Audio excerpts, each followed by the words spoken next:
Hello, welcome back to my channel. This is a part of my Big Sister series where I talk about all these things that I wish an older sister had told me when I was younger. This video in particular will be about the right mindset to be in when you are dating and entering the land of the men. The first thing is you have to be your own dream man. Write down a list of things that you want this person to be. Be that for yourself.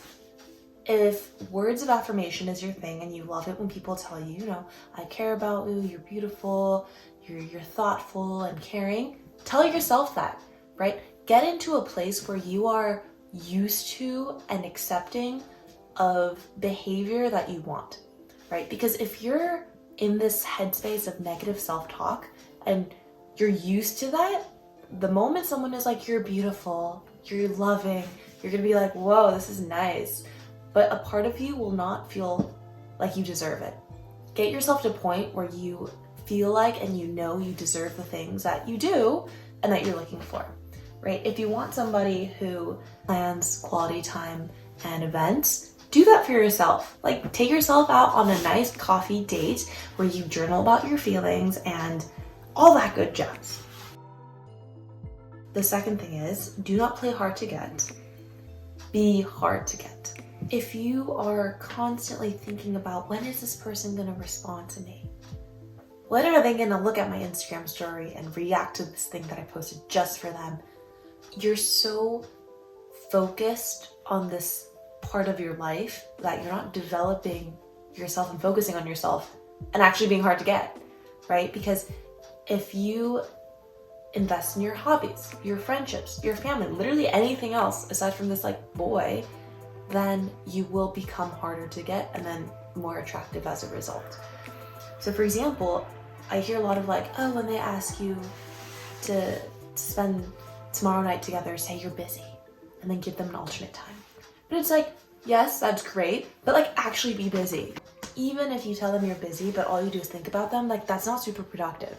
Yes, it gives them the impression that you're, hard to find time with, but mentally you're not there. So fill up your time with other things that are not boy related that, help you take your mind off of that. My dog is howling.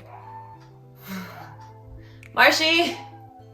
Anyways, so once you embody this mindset that you are hard to get because you're a quality woman who deserves a quality man, it just manifests itself in the way that you interact with them, the way that you respond to them. So just really be in that headspace.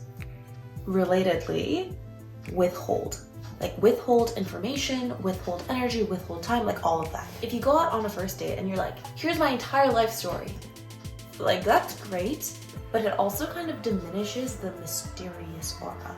Just have an air of mystery because an open book is amazing and great. Transparency is honest. Keep them excited, keep them wanting to see you more. And you can do that by just giving them a little bit of who you are at a time, If you're here is the 10 things that I look for in men, you're basically telling them this is exactly how you can get me to fall for you, even if it's not authentically who you are. Men love the chase. And I think we all know this at this point, it's common knowledge, but it's true. And it's not just men, it's people love the chase. We like to want things that we can't have. And then the moment we get them, honestly, we're not as excited about it anymore. This is scientifically proven.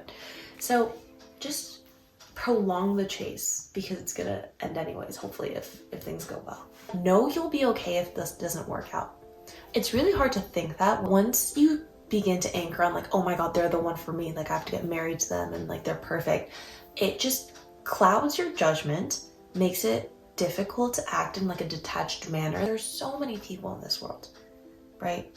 And yes, they may seem perfect now, but they might have a ton of flaws that you just didn't know about. And also, you were fine before you met them. You'll be fine after you meet them.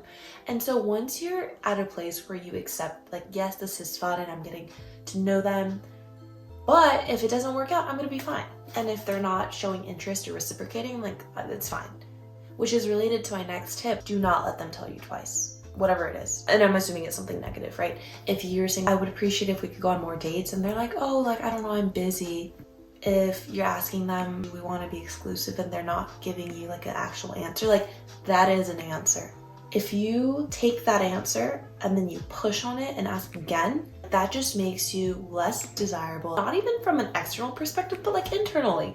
You should be with somebody who you don't have to ask for these basic things from. You should be with somebody who, especially in the beginning, goes above and beyond because they want to let you know that they care about you. They care about the relationship. They value you.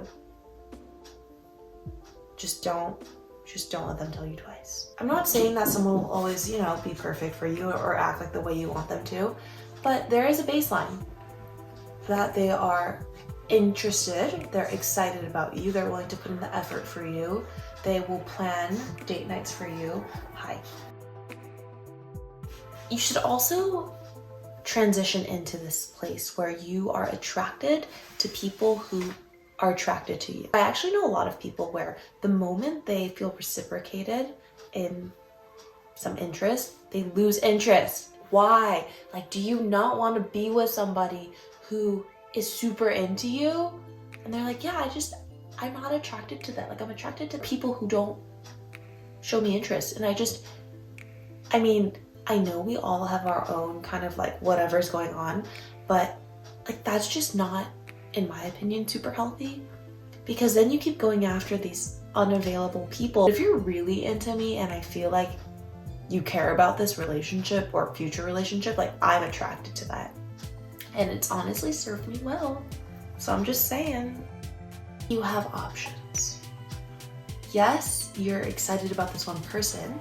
Even if this one person is not super excited about you, it is literally not a reflection of you. Okay, you'll have this situation where a guy will be like, oh, I'm not interested, and then you immediately think like, oh my god, what is wrong with me? Like, why am I not good enough? Like, why aren't they? What? But the thing is, it has nothing to do with being good enough and everything to do about like compatibility and like what people are looking for, right? Because everybody's different, they all care about different things, and if you're not one person's cup of tea, you're still a delicious cup of tea. Your flavor is for someone else with a different flavor palette.